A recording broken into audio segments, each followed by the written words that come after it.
What is going on, Green Bay Packer Nation? It is finally playoff time.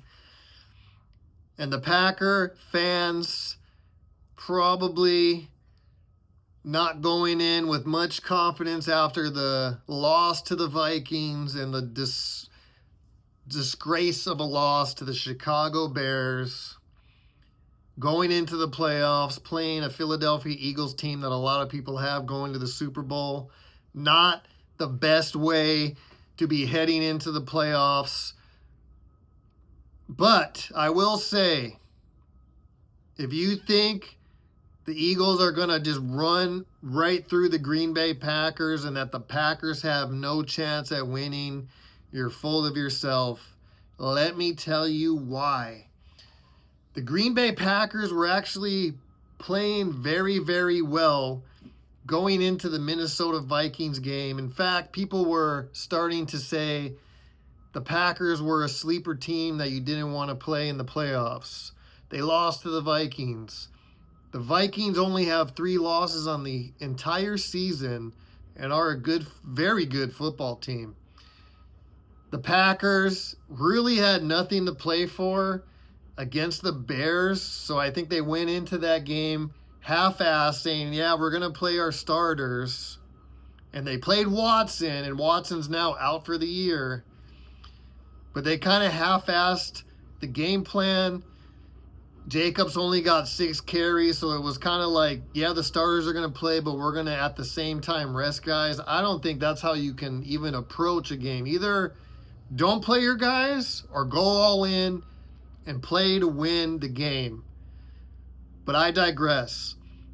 The Philadelphia Eagles, yes, they look very, very good. They have a very good offense. They have a very good defense. I can say the same thing for the Green Bay Packers. Both teams have a top 10 offense and a top 10 defense.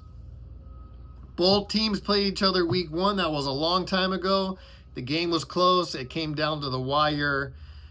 Talent-wise, the Eagles and the Packers, very, very equal. The Eagles, however, rested their starters last week. So all of their starters had essentially 1 week off, 1 extra week off. And typically what happens with teams when they rest, they come out rusty.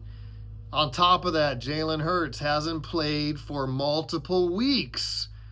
He's going to be rusty. So even though I do think the Eagles will put up some points and play a really good game, I think they're going to start slow. And what is the one thing that the Green Bay Packers can do? When the Green Bay Packers are on, the Green Bay Packers run the ball with Josh Jacobs early. They control the clock. They eat up a lot of clock on the first drive. They put one in for a touchdown. They get an early lead. And I'm thinking the Packers could get out to a 10, 14, 17, nothing type of game. The Green Bay Packers will be in the driver's seat for this game, but they have to start quick because the Eagles are going to come out rusty. They'll start to figure it out. It always happens with teams that are on a bye. They never come out blazing. Jalen Hurts, their quarterback, has been out for a while. They will come out rusty. 100%, I guarantee that the Eagles will come out rusty. The Packers cannot have a slow start. Every single loss that the Green Bay Packers have this year, they came out slow. They came out slow against the Bears, they lost. They came out slow against the Vikings, they lost.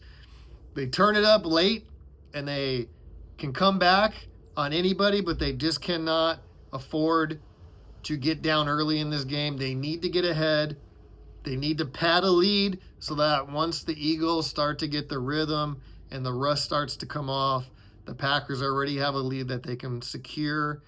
And that's my recipe for the Packers beating the Eagles. The line is 4.5. I think if I was a betting man, take Green Bay in the points. I've seen it a million times. Teams with a bye, teams that rest guys always start a little rusty. And like I said, the talent between the Packers and the Eagles player-wise is not that huge of a gap. Look it up. Both are top 10 offenses and both are top 10 defenses. This will be a good game. This will be a close game. It's very important. If I was Matt LaFleur, you win the coin toss. You take the ball. A lot of people disagree with that. I take the ball. I run the ball with Josh Jacobs, use play action, eat up about 7 or 8 minutes of clock, score a touchdown, let the Eagles come into the game on their offensive possession, down 7-0 with that rust, force a punt, take the ball, run it down their throats with Josh Jacobs, and hopefully by the end of the first quarter, middle of the second quarter, it is 14-0 Green Bay. Then that's the recipe for the Green Bay Packers to win. Can't wait to watch this one. Super excited. It is Wednesday right now. A few more days. Playoff football's here.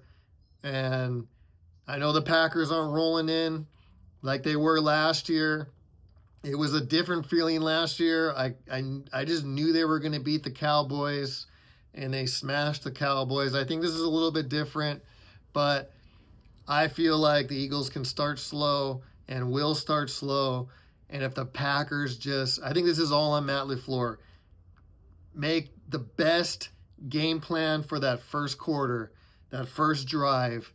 Take the ball, go down the field, put up 7, and then let the Eagles come out on offense and hold them because they're going to be rusty. That's the recipe for the Green Bay Packers. Go Pack Go.